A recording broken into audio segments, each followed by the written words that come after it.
السلام علیکم، میں ہوں آپ کا میزبان Shabbir Kazmi. Welcome to I YouTube channel. آپ کو یہ بتاتے ہوئے مجھے بہت خوشی محسوس ہو رہی ہے کہ ہمارے اس چینل کے پاکستان میں اور پاکستان کے باہر جو بہت سارے پاکستانی رہتے ہیں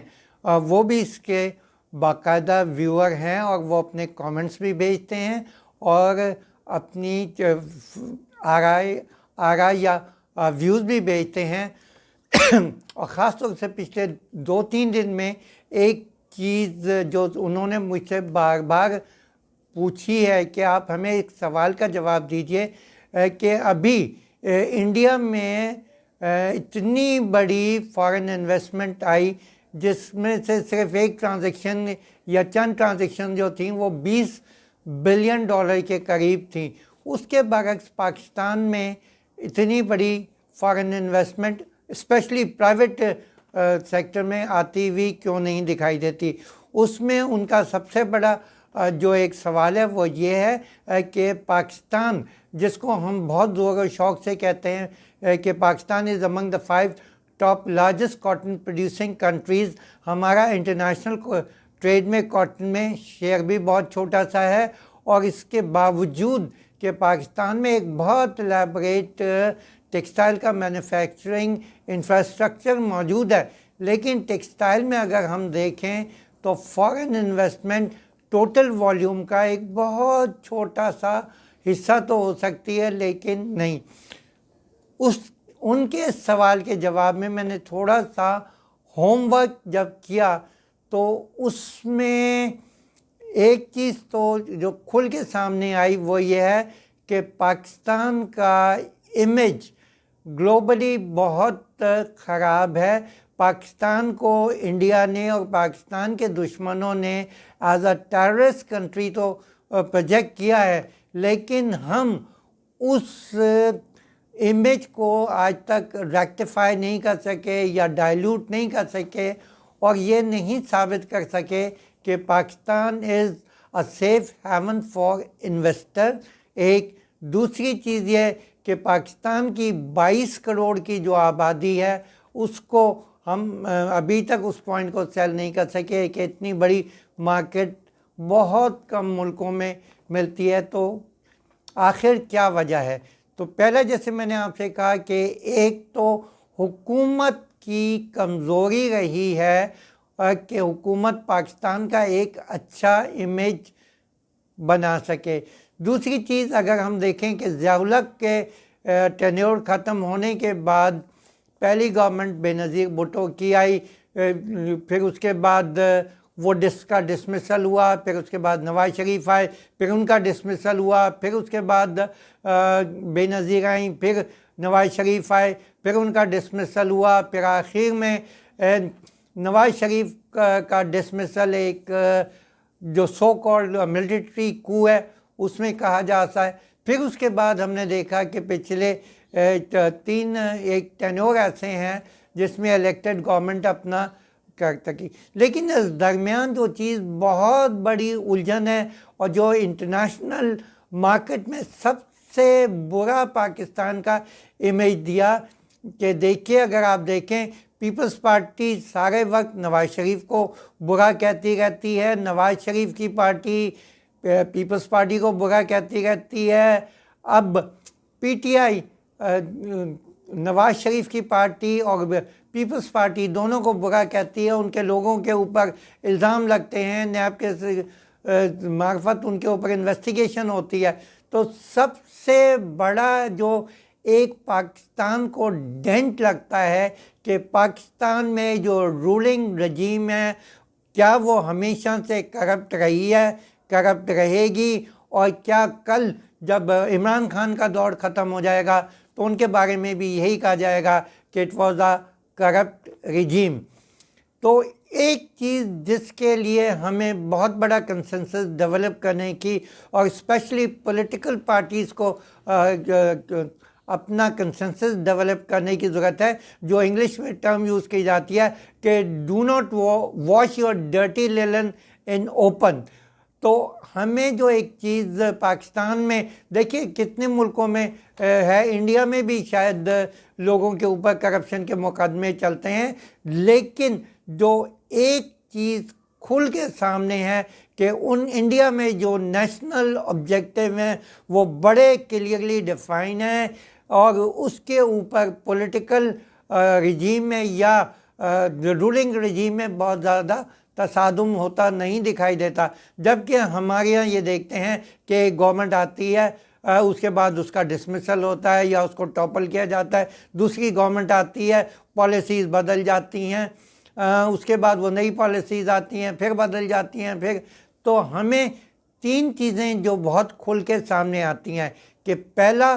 پاکستان کی پالیسیز میں کنٹینیوٹی نہیں ہے، مطلب یہ ہے کہ آج پالیسی کچھ ہے، کل کچھ ہے، پرسوں کچھ آ جائے گی۔ دوسری چیز جو بہت شدت سے محسوس ہوتی ہے وہ یہ ہے کہ پالیسیز میں ڈسکنٹینیوٹی تو اپنی جگہ ہے، لیکن اس میں جو اچانک اوور نائٹ چینجز آتے ہیں اور جس کو ہم کہتے ہیں کنسسٹنسی، وہ نہیں ہے۔ تو ہمیں پاکستان میں ایک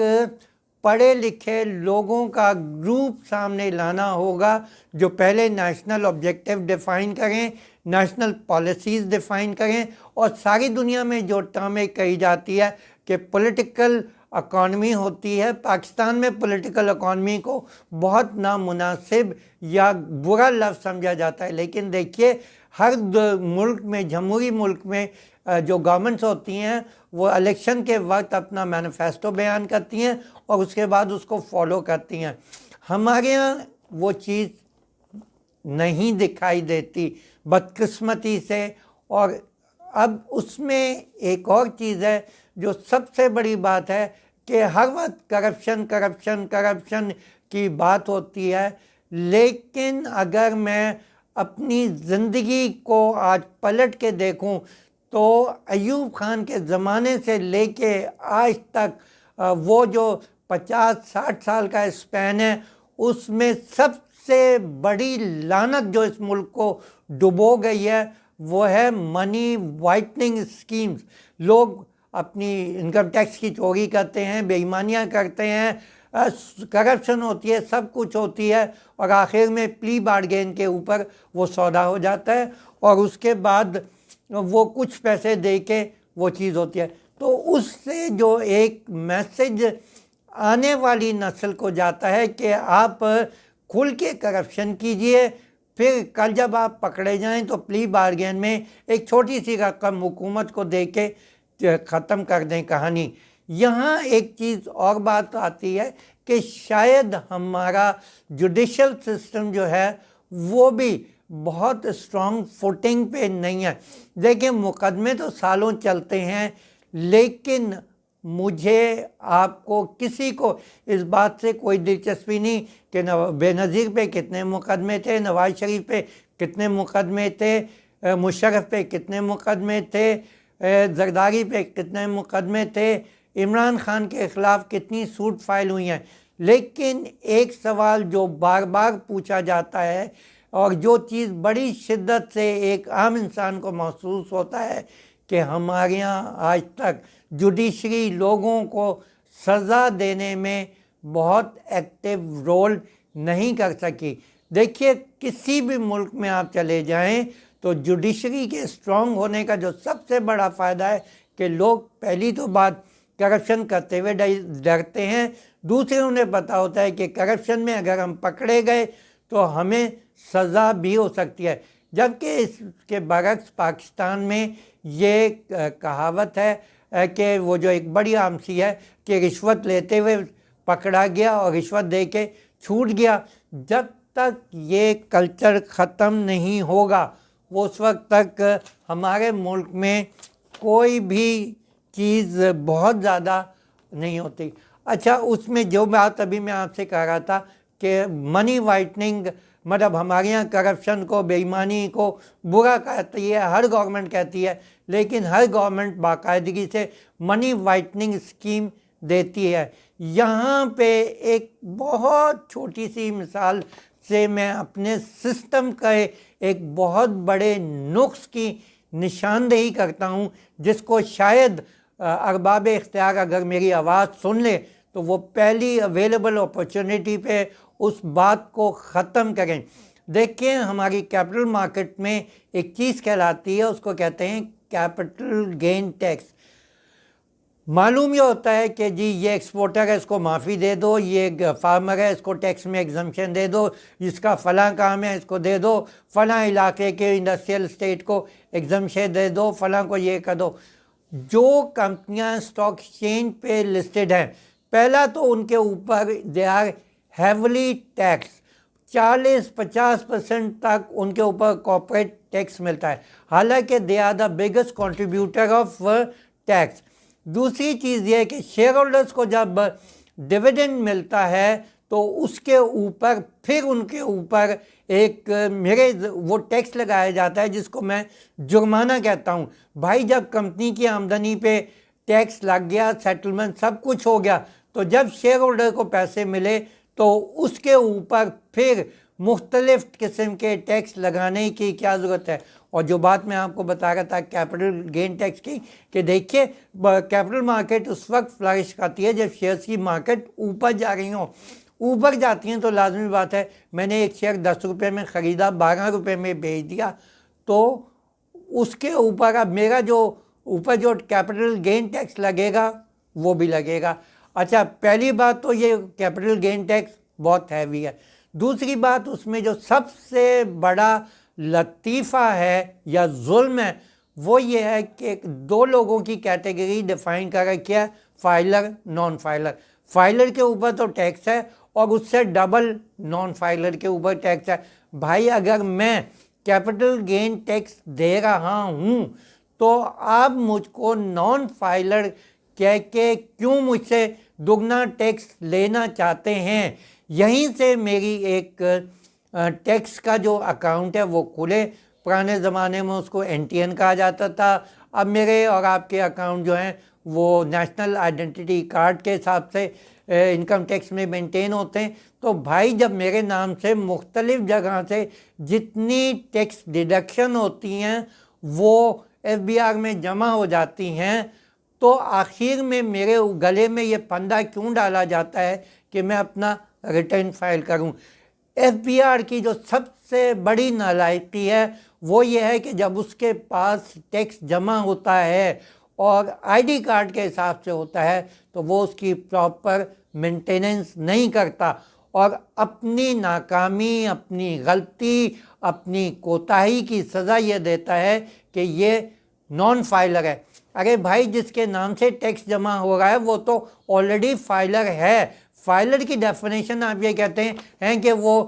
30 جون کے بعد جا کے کاغذ کا پنہ جمع کرا دے۔ بھائی دیکھیے، لوگوں کو بھروسہ کرنا سکھائیے۔ کاغذ کے اوپر لوگ جو جھوٹی سچی کہانی لکھ کے دے دیں، آپ کہتے ہیں یہ تو منوان ہم قبول کر لیں گے، لیکن ہم آپ نے جو 15 جگہ سے آپ کا ٹیکس ڈیڈکشن ہوا ہے اس کو کنسالیڈیٹ کر کے آپ کا ایک اینول اکاؤنٹ نہیں بنائیں گے، تو یہ بات بہت غلط ہے۔ اور FBR کو اس بات کو ریکٹیفائی کرنا ہوگا۔ اب تو نادرا بھی ہے، FBI بھی ہے، FBR بھی ہے، ہمارے پاس اتنی ساری ایجنسیز ہیں، تو جتنی ٹیکس ڈیڈکشن ہوتی ہے اس کے بعد فائلر اور نان فائلر کا جو ایک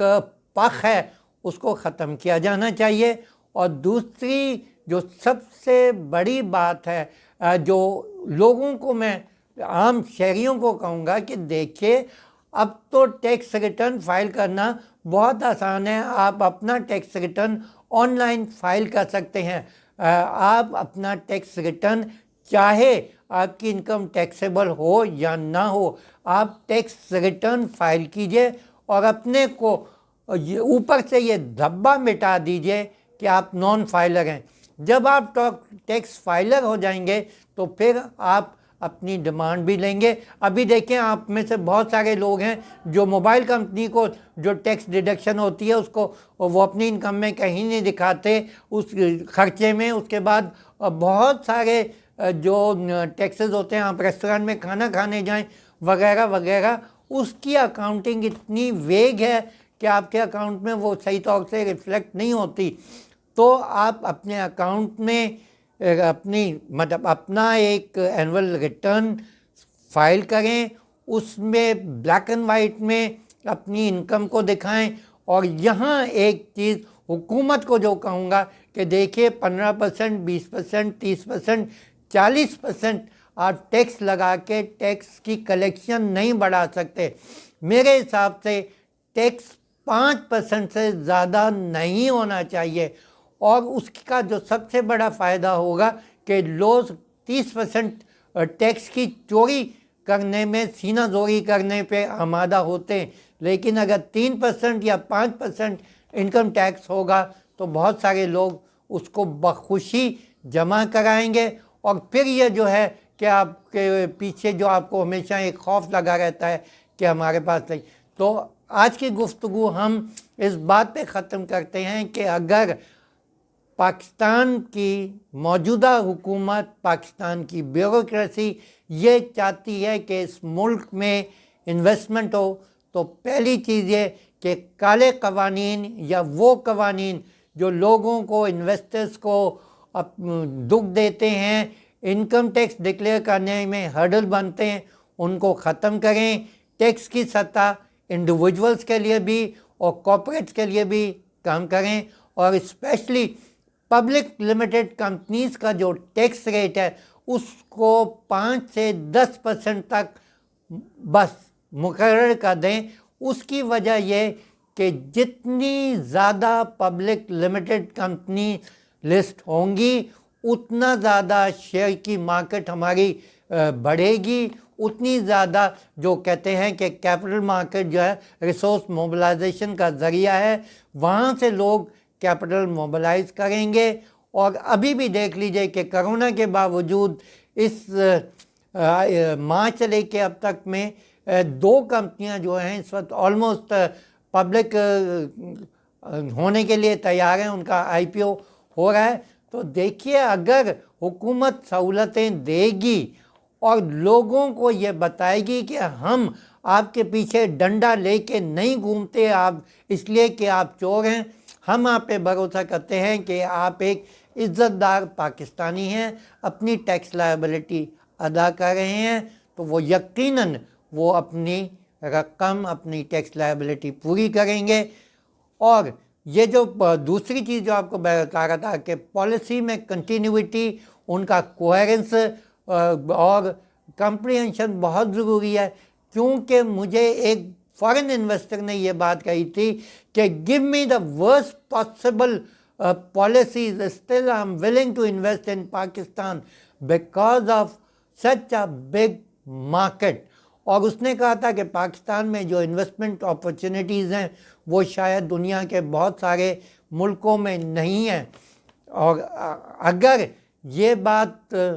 میسیج لوگوں تک چلا جائے اور وہ یہاں انویسٹمنٹ کریں تو یقینی بات ہے کہ پاکستان کی حالت بدل سکتی ہے. ہمارا آبجیکٹو کبھی بھی ٹیکس کلیکشن نہیں ہونا چاہیے بلکہ نیا انویسٹمنٹ ہونا چاہیے, انویسٹمنٹ اپرچونیٹیز ہونا چاہیے, ایکسپورٹ بڑھانا ہونا چاہیے, اپنے ایمپلائیز کو بہتر سے بہتر سہولتیں دینی چاہیے. اسی بات پہ اجازت دیجیے. اللہ حافظ.